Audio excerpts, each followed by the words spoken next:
In today's video, I'm going to teach you how to set a cover photo thumbnail for project in Figma.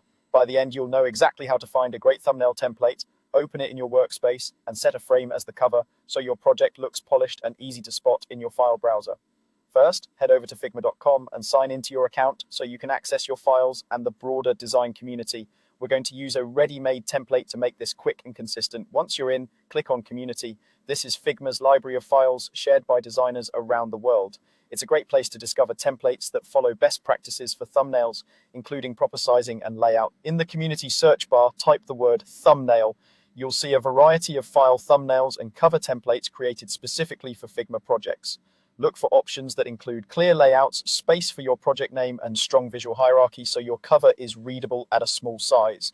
When you find a template you like, select it to open its details page. Take a quick look at the preview images and description so you know what's included and whether it matches your style. Click Open in Figma. This will duplicate the community file into your drafts or workspace so you can edit it. Once it opens, you'll see frames labeled for thumbnails, often designed at a 16:9 ratio. Many templates use 1600 by 960 pixels, which is a reliable size for clear, sharp covers. Customize the frame you want to use, update the title text, add your project logo, choose your brand colors, and keep contrast high so text remains legible in the file grid. Keep important elements centered and away from the edges to avoid accidental cropping.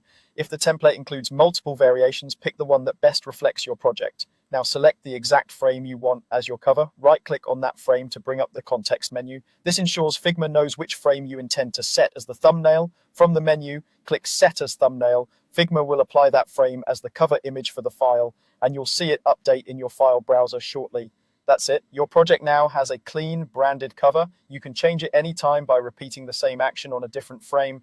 For best results, keep your text short, your visuals simple, and your colors consistent with your brand. Thanks for watching and enjoy your refreshed Figma project covers.